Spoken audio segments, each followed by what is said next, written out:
ngibingelele kuwe mlaleli, ngiyathemba ukuthi uphila-ke.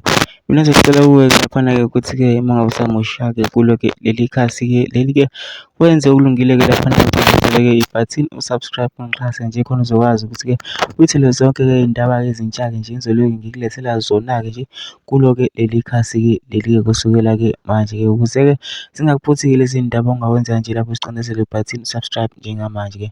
Udaba engilethele lona namhlanje ngilethele-ke ividiyo-ke yomfana-ke laphana-ke ehlaziya ukuthi-ke yini-ke engadala ukuthi-ke lingaqali phansi-ke ukhetho. Njengoba sonke sazi ukuthi uZuma-ke laphana-ke uyalwa-ke impela-ke ulwela-ke laphana uthole ukuthi amavoti-ke laphana-ke arejwa-ke arojwa-ke laphana-ke icala-ke uselidlulisele phambili kwi-International Court-ke okungenzeka-ke kuqalwe phansi-ke ukhetho-ke laphana-ke umfana-ke uyachaza okungenzeka futhi-ke kuvalwe ukuthi liqale phansi-ke ukhetho lingaqalwa phansi-ke. Kodwa-ke mina-ke nje angifuni ukuthokoza ngampela nje ngizodlala-ke ividiyo yakhe lo mfana osicela lapha usizwele-ke le vidiyo lena ungene-ke kuma-comment section-ke ufushe umbono wakho-ke phela ukuthi wena-ke ucabangani-ke ngalo-ke lolu daba-ke lolu-ke masiqinisekise nebhasi nje usubscribe nje kubiza imali kumahhala nje ukhishwa nesenti nje elimnyama-ke leli-ke nawe-ke le vidiyo-ke awuyithokozele.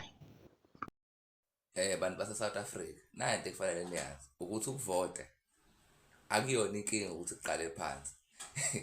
Into eyinkinga kakhulu imali le abayinikwa abelungu. Abelungu bafike bakhipha imali yokuthi bewine ama-election.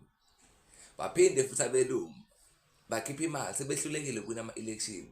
Bakhipha imali yokuthi bebarobhele. Uyacabanga wakhishwa imali ukuthi berojele. Waphinda futhi abelungu bazogxisha imali yokuthi yonke lento iphuthunywe ngenkani, even nje bebona ukuthi kunamacala akhona okufanele elungiswe kuqala ngaphambi kokuba izinto ziqhubeke lezi zokhetho. Kwafakwa enye imali futhi. Njengamanje ayisekho imali eqala leyo process. Abelungu ngeke besayikhipha imali again because balibonile iqiniso ukuthi bonke labantu ababafakela imali badliwe. Abalwinanga ukhetho. And kuphinde kwaphoqa ukuthi kufakwe ezinye imali ukuthi bewiniswe ukhetho.